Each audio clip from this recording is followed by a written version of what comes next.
Welcome back, everyone, to another episode of the Global Heroes podcast. Don't forget to subscribe to our weekly positive news newsletter. Yeah. We drop all those good vibes and uplifting stories straight into your inbox. Mm-hmm. You can find the link in the show notes. Yeah. And hey, you know what's really awesome? Getting to sit down and really unpack the inspiring work of all the incredible folks we've featured this past year in Global Heroes magazine. It's been quite a year, hasn't it? Totally. A real testament to the power of the human spirit to make a positive impact, Right. even amidst some pretty complex global challenges. So ready to take a deep dive into these inspiring stories and see what insights we can unearth? Let's do it. We'll start with our January issue, Okay. featuring actor Don Cheadle and Gloria Walton, the leader of the Solutions Project. Okay. What grabbed me was Don's passion for climate justice. Yeah. It's not just about saving the planet. Right. It's about recognizing how environmental issues intersect with social and racial justice. What's fascinating is their approach. Right. They call it solidarity philanthropy. Uh-huh. And it challenges the traditional model of philanthropy. Okay. They argue that instead of just writing checks, we need to center equity and justice in our climate solutions. They brought up a pretty sobering statistic. Yeah. 68% of Black Americans live within 30 miles of a coal-fired power plant. It does. That really highlights the link between climate and racial justice, right? It does, and it raises the question, are we doing enough to empower those most impacted by environmental issues? Right. The Solutions Project seems to think we can do better, Yeah. and they're putting their money where their mouth is by funding grassroots organizations led by people of color. Yeah. Catalyst Miami. They're working to create resilient, equitable, and sustainable communities in South Florida. Yeah. And Casa Pueblo in Puerto Rico. Uh-huh. They're focused on community-owned solar energy and sustainable development. Wow. So it's not just about big ideas. Right. It's about real, tangible action on the ground. Yeah. Exactly. And that focus on community action ties in perfectly with our February cover story, featuring John Tavares, the captain of the Toronto Maple Leafs. Okay. Now, this wasn't about hockey. It was about the John Tavares Foundation, which he co-founded with his wife, Aryne, to empower kids. And they've built their foundation on 4 pillars. Okay. Healthy eating, mindfulness, human connection, and being active. Wow. What I find interesting is that they chose pillars that address not just physical well-being, Right. but also mental and emotional health. It seems they're really trying to equip kids with a holistic set of tools for a fulfilling life. Yeah. They're not just telling kids to eat their veggies. They're working with organizations like the Ballantine Project to bring fresh produce and cooking lessons to remote First Nations communities in Canada. Okay. They're tackling food security and healthy living in a way that's culturally sensitive and sustainable. And their back-to-school backpack program is another great example. Wow. Providing 1,300 backpacks filled with school supplies might seem like a small gesture, but for those kids, it can make a huge difference in their confidence and their ability to succeed. For sure. Yeah. Now, shifting gears a bit, our March issue tackled a global crisis, water scarcity. Mm-hmm. We featured Matt Damon and Gary White, Okay. the co-founders of Water.org. Mm-hmm. Did you know that 1 in 10 people globally lack access to safe water? It's a lot of people. That's a truly staggering statistic. It is, and it's easy to feel overwhelmed by a problem that big. Right. But Matt Damon shared a story about a 14-year-old girl he met in Zambia Uh-huh. who had to walk miles each day to collect water. Oh, wow. He said she reminded him of his own daughters, Yeah. full of dreams and potential, Right. but limited by something as basic as access to water. Right. It really humanizes the issue, doesn't it? It totally does. And it made me think, okay, so what are they doing to solve this? Exactly. That's where their water credit solution comes in. Uh-huh. It's a microfinance model that gives small loans to people so they can install water and sanitation systems in their homes. What's brilliant about this approach is that it empowers people to take ownership of the solution. Yeah. It's not a handout, it's a hand up. I like that. And their high repayment rates, Yeah. 98% globally, show that it's working. That's seriously impressive. It is. All right.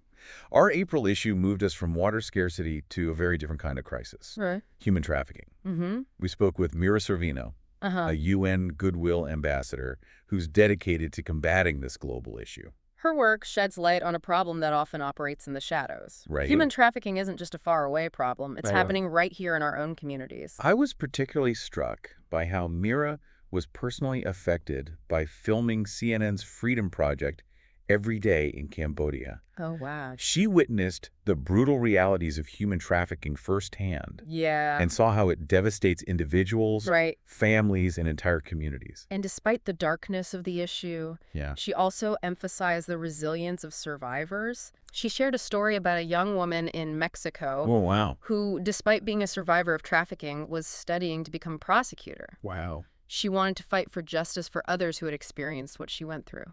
That's incredible. That's powerful. It really is. Now, our May cover story brought us to someone many know from the world of sports. Okay. Tim Tebow, Yeah. who's leveraging his platform to make a difference through his foundation. His story starts when he was just 15 Okay. on a mission trip to the Philippines. Wow. He met a boy named Sherwin who was ostracized by his community because he was born with his feet turned backward. Oh, wow. They thought he was cursed. Oh, gosh. This experience really ignited Tim's passion for serving those who are often overlooked and marginalized. And his foundation reflects that. Yeah. They focus on 4 key areas: anti-human trafficking and child exploitation, orphan care and prevention, profound medical needs, and special needs ministry.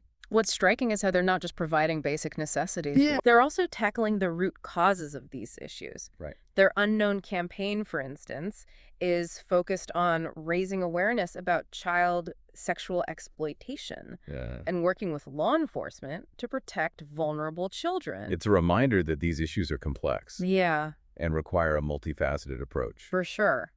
Okay. Our June issue featured not 1, but 2 inspiring figures. Okay. Environmentalist David Suzuki Uh-huh. and his daughter, Severn Cullis-Suzuki.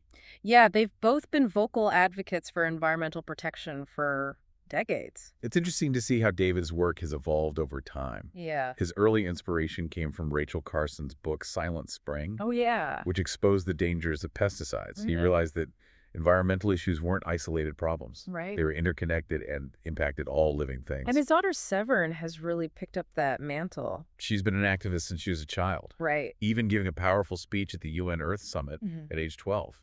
Her focus on intergenerational justice is really compelling. Yeah. She's asking, what kind of world are we leaving for future generations? Right. And she challenges us to consider the long-term consequences of our actions. And it's not just about future generations. Right.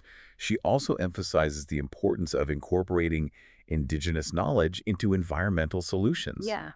It's a reminder that many indigenous communities have been stewards of the environment for centuries and have valuable insights to offer. It's about respecting different ways of knowing and understanding the natural world. Right. It's about recognizing that we can learn a lot from those who have a deep connection to the land. Right. Now, speaking of deep connections, our July and September issues highlighted the work of Sarah Rafferty, who you might recognize from the show Suits. Oh, yeah. She's been a passionate advocate for War Child for years. War Child's work is all about supporting children and families impacted by conflict. Right. But it's not just about providing immediate aid. They're taking a long-term approach, focusing on things like education, healthcare, and economic empowerment. Okay. What really struck me was Sarah's description of their livelihoods and skills training programs for women in Afghanistan. Those programs are so important Yeah. because they're helping women build a future for themselves and their families. Right. Even in incredibly challenging circumstances. Yeah. They're not just surviving, they're Right. finding ways to thrive and contribute to their communities. It's a reminder that even in the midst of conflict, there's hope, resilience, and a desire to create a better future. Yeah. And speaking of compassion, I can't think of a better example than our August cover story featuring the legendary Dr. Jane Goodall. Her work with chimpanzees has not only transformed our understanding of these incredible creatures, but has also challenged our assumptions about what it means to be human. Her early research in Gombe, Tanzania Yeah. was truly groundbreaking. Yeah, she immersed herself in the chimps' world, Right. observing their behaviors and interactions, and even naming them, which was a radical departure from the detached approach of traditional primatology. And by treating them as individuals with their own unique personalities and social structures, Right. she opened our eyes to the complexity of their lives and their remarkable similarities to our own. Yeah. Her discovery that chimps make and use tools was a game changer. Uh-huh. It really blurred the lines between what we thought defined humans and other animals, Yeah. forcing us to re-examine our place in the natural world. Her work sparked a profound shift in our understanding of animal intelligence and the interconnectedness of all living things. And her approach to conservation is equally inspiring. Yeah. She's a fierce advocate for community-centered conservation, Uh-huh. which recognizes that protecting wildlife can't happen in isolation.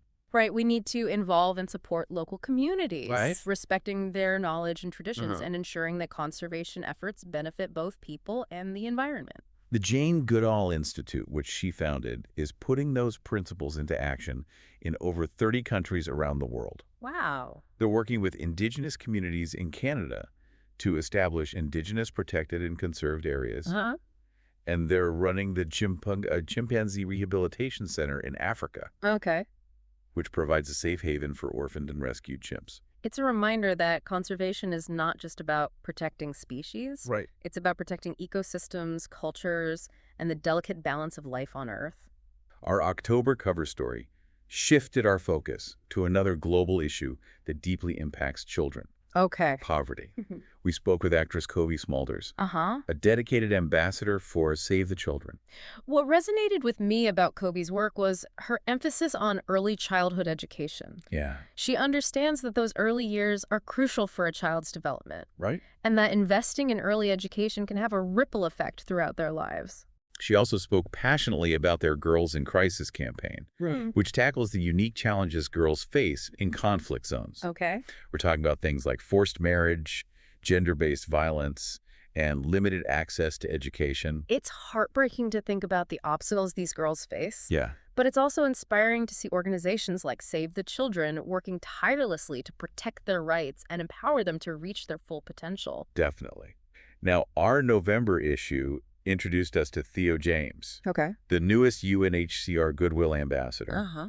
He's using his platform to advocate for refugee rights and bring attention to the global refugee crisis. And his personal connection to the cause adds a layer of depth to his work. Right. His grandfather was a refugee during World War II. Wow. So he understands firsthand the challenges and complexities of displacement. Theo has visited refugee camps in Jordan and Mauritania, Right? and his stories really highlight the resilience and strength of the people he met. Yeah. But he also stresses the importance of mental health support for refugees, Mm-hmm. who often carry the invisible scars of trauma and loss. That's such an important point. Yeah. We often focus on the physical needs of refugees, Right. but their mental and emotional well-being is equally crucial. And Theo's also been vocal about the link between climate change and forced migration, Yeah. a growing concern as climate-related disasters displace more and more people. It's a reminder that these issues are interconnected, Right. and finding solutions requires a holistic approach. And finally, we come to our December issue, Okay. which held a special significance for us. Uh-huh. It featured Caitlin Morrison, Matthew Perry's sister, Okay. who's carrying on his legacy through the Matthew Perry Foundation of Canada. This was a very personal story for Caitlin. Yeah. She spoke candidly about her brother's struggles with addiction Uh-huh. and how his journey inspired her to create a foundation that supports others on the road to recovery. It's a reminder that addiction can affect anyone, Right. regardless of their background or circumstances. And what stood out to me was their focus on the critical first year of recovery, Yeah. a time when people are often most vulnerable. They're providing essential support during that crucial period. Mm-hmm. Things like housing assistance, Yeah. mental health care, career training, and peer support groups. It's about recognizing that recovery is a journey, Right. and people need ongoing support to navigate the challenges. They're also advocating for policies that treat addiction as a public health issue Yeah, rather than a moral failing. right. It's about shifting the narrative and creating a more compassionate and supportive environment for those struggling with addiction. It's about breaking down stigma Yeah. and recognizing that addiction is a disease that requires treatment and understanding.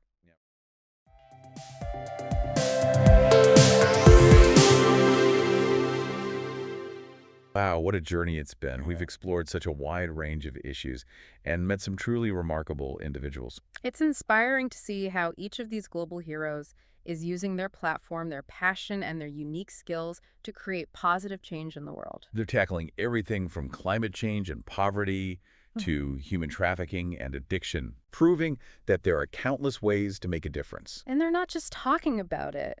They're taking action, inspiring others to join them in their efforts to create a more just compassionate and sustainable world. So as we wrap up this deep dive into the inspiring stories of the global heroes of 2024, what's the key message you hope our listeners take away?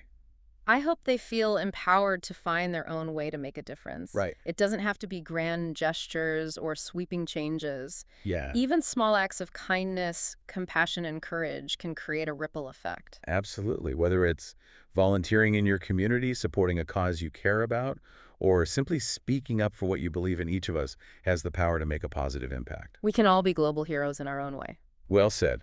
And that brings us to the end of our incredible journey through the inspiring stories of the global heroes of 2024. What a year! Thanks for joining us on this deep dive. It's been a pleasure exploring these stories with you. See you in the new year, and thanks for listening to the Global Heroes Podcast.